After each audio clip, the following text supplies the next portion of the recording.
and 10-year-old black boy shocked everyone in a Brooklyn courtroom with how much he knew about the law. The room had been completely quiet until Jaden Walker, just a child, stood up from his seat and politely asked if he could speak. He was holding a folder full of papers and notes. His serious expression didn't match his small size, but he stood confidently in front of the court. "Your Honor, I would like to say something to defend my grandmother," Jaden said clearly, his voice filling the room. Judge Thomas Riley looked up from his notes, surprised.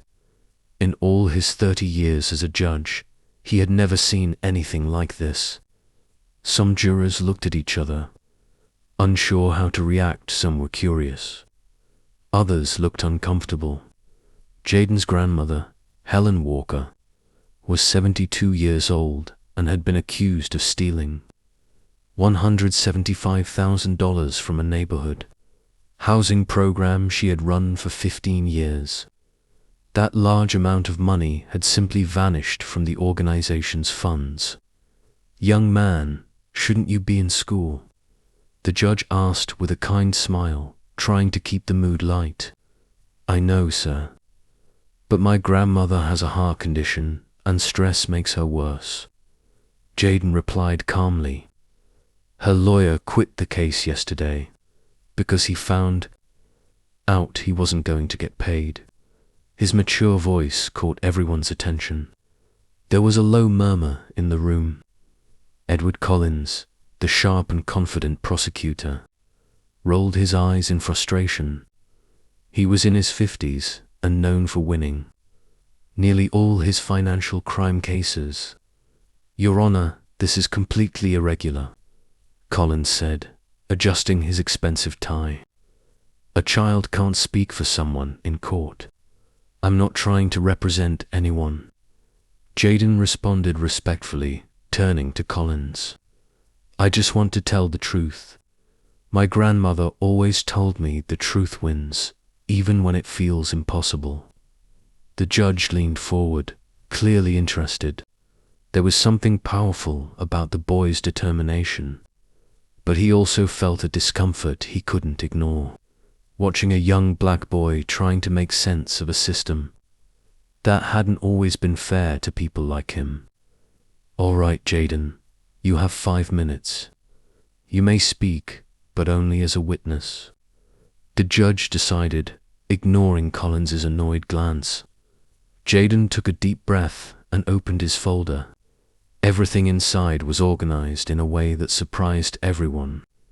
He had newspaper clippings, copies of official documents, and even drawings he had made to explain things better. "Your Honor," Jaden began, "I've lived with my grandmother since my parents died in a car accident 2 years ago. She's always managed the housing program, and every Sunday night, we'd go over the bills together at the kitchen table." Collins looked like he was about to object, but something about the boy's serious expression made him stop. Jaden looked like he knew exactly what he was doing. Every Sunday, Grandma Helen would put all the papers on the table. Jaden continued, "And let me sort the receipts by color: blue for money spent, yellow for money received. It was our special time together." His voice trembled slightly, but he quickly pulled himself together. Everyone in the courtroom was watching. Some looked at him with disbelief, others with interest. But Jaden stood firm, showing a strength and calmness far beyond his years. He wasn't just a boy trying to help his grandmother. His quiet confidence said he had already been through pain and knew what real strength looked like. It didn't need to be loud. It just needed to be honest. If this story touches your heart, don't forget to subscribe to our channel to see how this young boy turned a courtroom full of doubt into a place where real justice happened. Collins, the prosecutor, couldn't hide his anger. To him, this was nothing more than a waste of time. He thought a black child was using emotional tricks to protect a guilty old woman. Jaden continued. 3 weeks before the money went missing, my grandma noticed that someone was messing with her account. Without her permission, he said, holding up a simple school notebook. She wrote everything in here. Collins stood up suddenly. Your Honor, this is ridiculous. We're wasting time listening to a child who's clearly just repeating what the defendant told him. If you want to speak later, you can, Jaden answered, still polite. My grandmother always taught me not to interrupt people when they're talking. The truth was more complicated than anyone expected. Helen Walker had given 15 years of her life to help families in Brooklyn find safe homes. She never even took a salary. She did it because she believed every child deserved a good place to live. When Jaden lost his parents in a car crash 2 years ago, Helen didn't think twice. She took him in. The accident happened after his school performance. A drunk driver hit their car, and Jaden blamed himself for their deaths. For months. At first, Jaden wouldn't speak to anyone. He was too heartbroken. So Helen spent many nights sitting beside his bed, reading court cases and legal papers out loud, the same ones she brought home from her volunteer work, where she helped neighbors deal with government paperwork. She would often say, "My little grandson, knowledge is the only thing no one can ever take from us. When you understand how the world works, you'll never feel small again." Jaden slowly became curious about the papers. He started asking about legal terms and how things worked in court.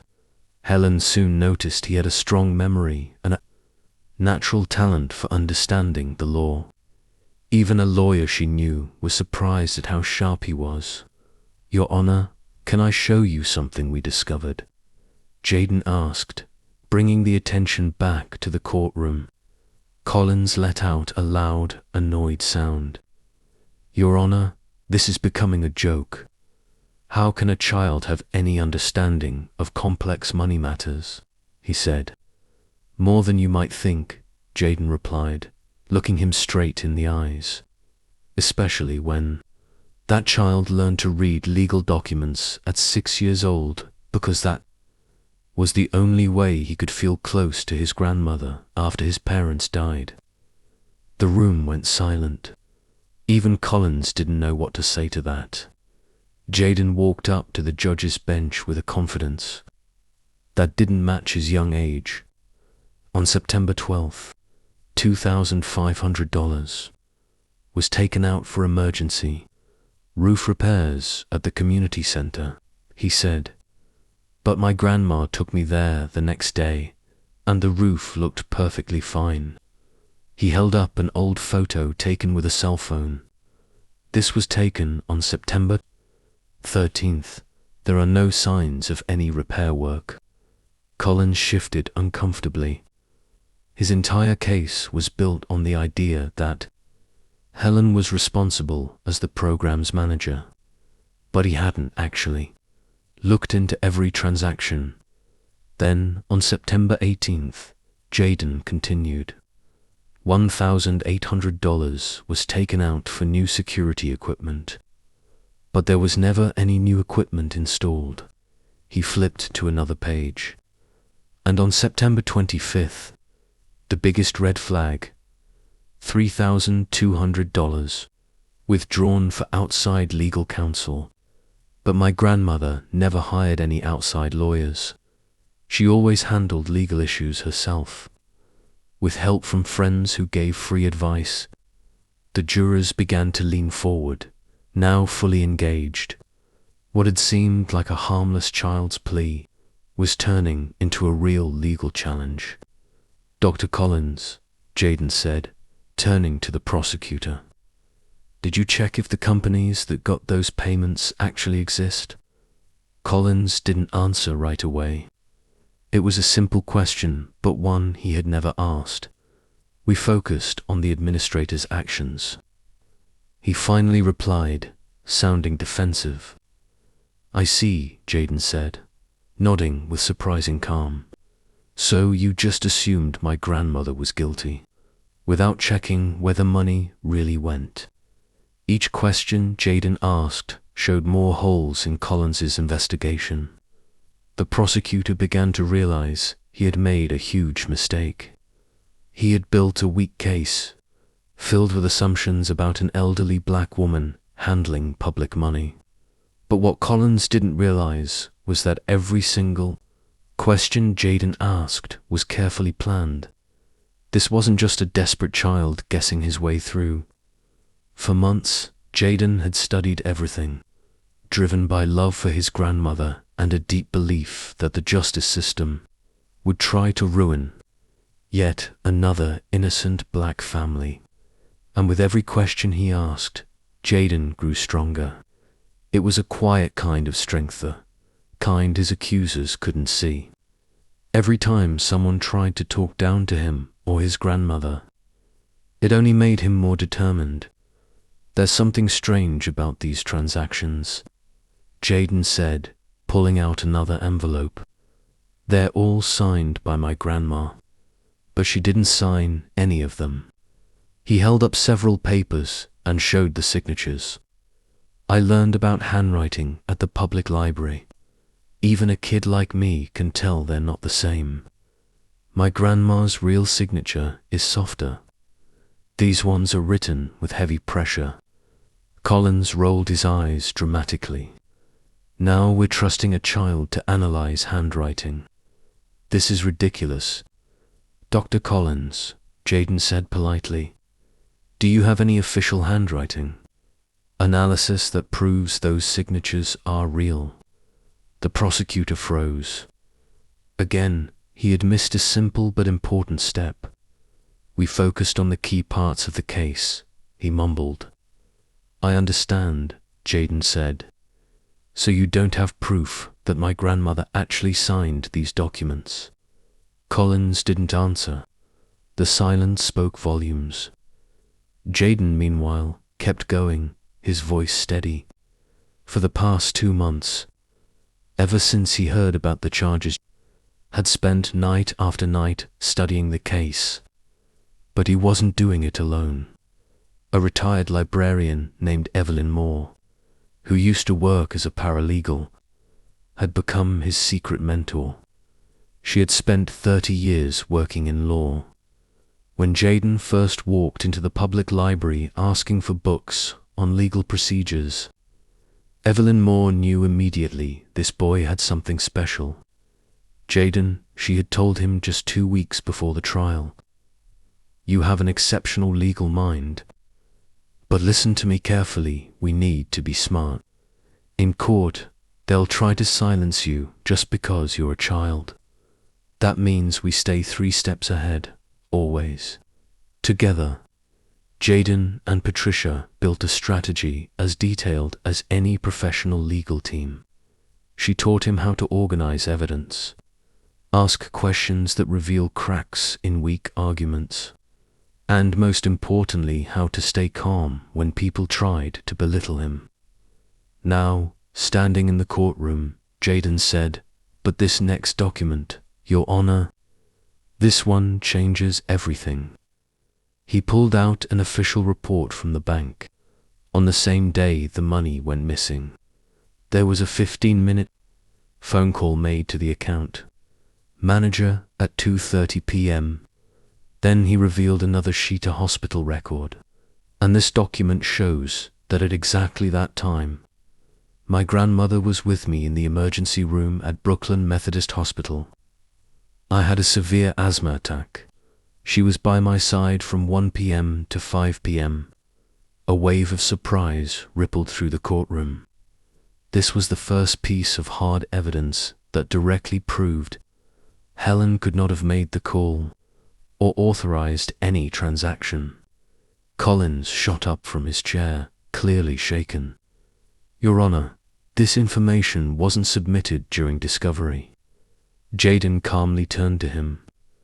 Dr. Collins, did you submit any evidence proving my grandmother was present when the money was taken? Silence. He hadn't. Collins had built an entire case around Helen's administrative role, but never bothered to check where she physically was when the fraud occurred. "And did you check the security cameras in the housing program office?" Jaden asked. Collins wiped his forehead. The cameras weren't working that day. Jaden tilted his head slightly. "That's interesting, because I called the security company last week. They told me the cameras were fully operational.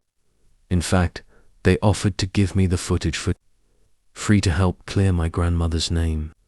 The room erupted with gasps and whispers. People were no longer watching a child, they were watching a full courtroom takedown. Collins was sweating now, flustered. How did you even get that information?" "It's simple," Jaden said, voice steady. "When you love someone, you'll do whatever it takes to protect them. I've spent every day after school studying this case." For the first time, Helen, who had been silent the entire trial, broke down into tears, quiet, stunned tears. Her grandson wasn't just defending her. He was outsmarting the entire prosecution. Judge Riley leaned forward. "Jaden, how did you even learn to organize all this?" "Miss Evelyn from the library," Jaden replied. "She used to work in law offices for 30 years. She told me everyone deserves a fair defense even when they can't afford one." It was then that Collins truly realized what had happened. He had underestimated them, a boy and a retired librarian, while he, a professional prosecutor, had failed to do even the most basic investigative work.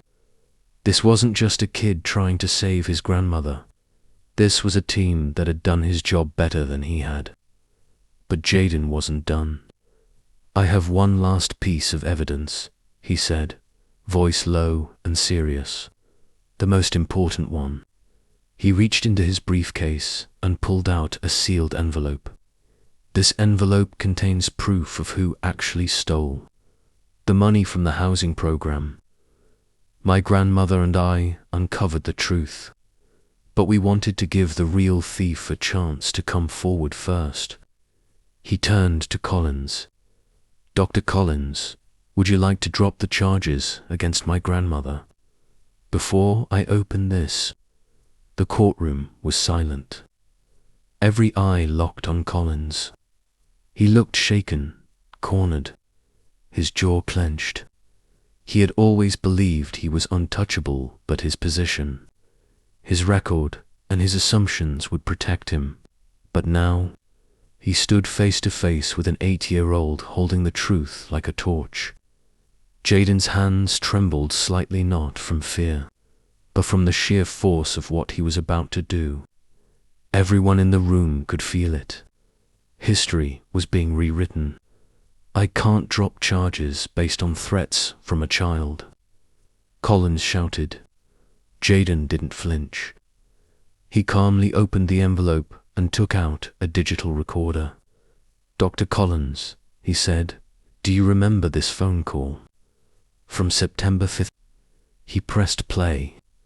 Collins's voice echoed across the courtroom speakers. "Tony, I need you to rush this case with the old woman on welfare. It doesn't matter if she's guilty or not. Conviction rate can't drop right before the Attorney General election." The room froze. Another voice responded. "Rick, are you sure? What if someone realizes we didn't even investigate properly? Who's going to find out? It's a poor old black woman against me. The jury's already decided before they even walk in the room." Gasps, shock, disgust. Faces in the jury twisted in horror. Collins turned ghostly pale. His carefully curated image had just collapsed, broadcast to the courtroom by the very boy he thought he could ignore. This is inadmissible," he shouted, jumping to his feet. "Actually," Jaden said, steady as stone, "the recording was obtained legally. He glanced at the stunned faces in the courtroom, then continued. Ms. Evelyn taught me about New York's one-party consent law. This call took place on a government line, marked as monitored for transparency purposes. Judge Riley, a man with 30 years on the bench, leaned back in visible awe. He had never seen a child, let alone anyone present, such a meticulous dismantling of corruption. But Jaden wasn't done. Dr. Collins, he said, turning to the crumbling prosecutor, do you also remember this text you sent to Tony 3 days after the investigation began? He held up a printed screenshot. Focus only on the administrator. No need for detectives wasting time with companies or signatures. Case closed in 2 weeks max. A fresh wave of indignation swept through the courtroom. Jurors looked at each other in disbelief. What Jaden had just read wasn't mere incompetence, it was willful manipulation. But the final blow was still coming. Jaden held up a bank statement.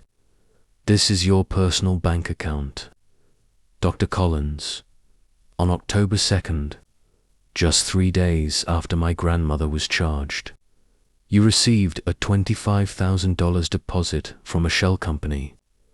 Collins's mouth opened, but no words came. Just a dry, hoarse whisper. That's not. Jaden didn't even raise his voice.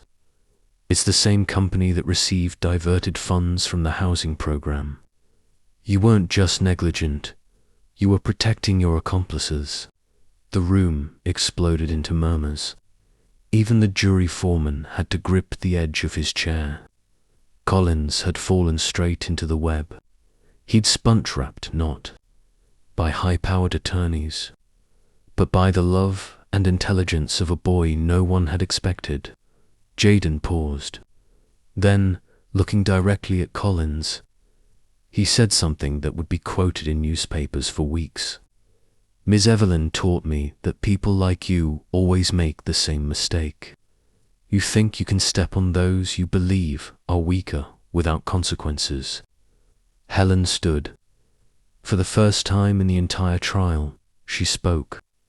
Dr. Collins, for 15 years, I helped families find homes. You tried to destroy all of that. For money and political ambition. Collins's head dropped. His arrogance had melted into shame. The courtroom watched in silence, as the man's career, his life, crumbled under the weight of truth. Jaden, Judge Riley said, his voice quivering with restrained emotion, in 3 decades on this bench, I have never seen a case presented as thoroughly, bravely, and honorably as you have. Jaden nodded humbly. Thank you, Your Honor, but I didn't do this to win. I just wanted to clear Grandma Helen's name and show that justice still means something. The judge turned toward the stunned prosecutor's table. Effective immediately, the charges against Helen Walker are dismissed. Furthermore, I am referring this case to the State Attorney General's Office for Investigation into prosecutorial misconduct and corruption.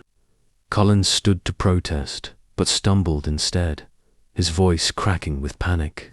It was over, and he knew it. Your Honor, Jaden added gently, I didn't do any of this for revenge. I did it for love, because every child deserves to believe justice can be real, even when the world tells them it's not. The courtroom erupted in applause. Jurors wept. Reporters scrambled. And somewhere in the back row, Ms. Evelyn quietly wiped a tear from her cheek. 6 months later, Jaden sat in the front row of Brooklyn City Law School not as a student, but as a guest speaker. He was 9 years old. His case had become the most studied civil procedure example in a decade. To me, he told a packed auditorium of future lawyers, real justice doesn't happen when you defeat someone. It happens when you protect the people you love. And when you teach others how to do the same. Helen beamed from the front row. Her health had dramatically improved. The housing program, now under new management, had received record donations. Her story had inspired thousands.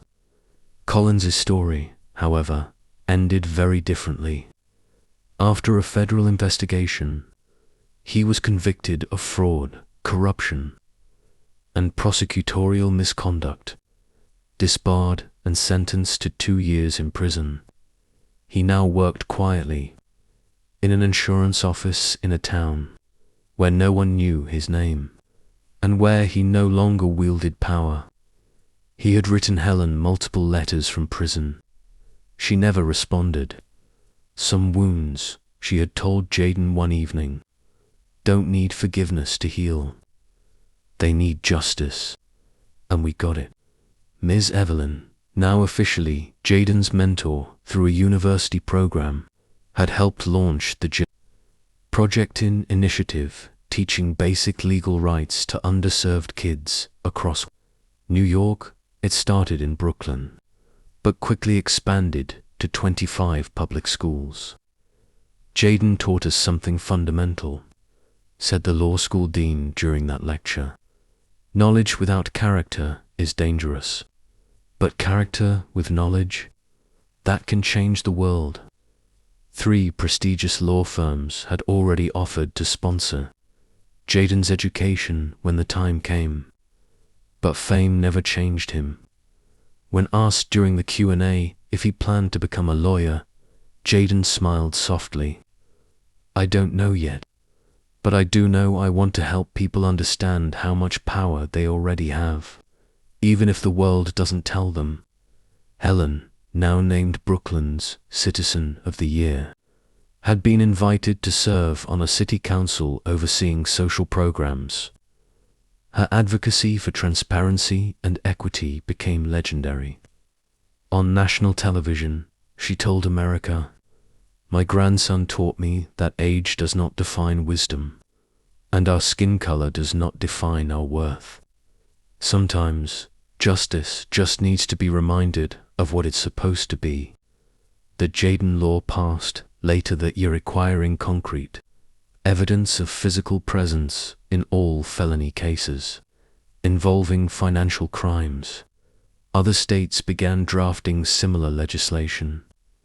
Jaden Walker, the little boy who once stood in a courtroom with nothing but a binder, a heart full of love, and a mind sharp as a blade, had changed more than one life. He had reminded a country what justice is supposed to look like. In the very courtroom where it all happened, Judge Riley kept a framed photo from that unforgettable day. The day a child reminded the system what justice was truly about. He placed it on his desk, right beside the gavel he'd used for decades. To remind me, he often said, that true justice can come from the most unexpected places. From that day forward, he reviewed every case with sharper scrutiny.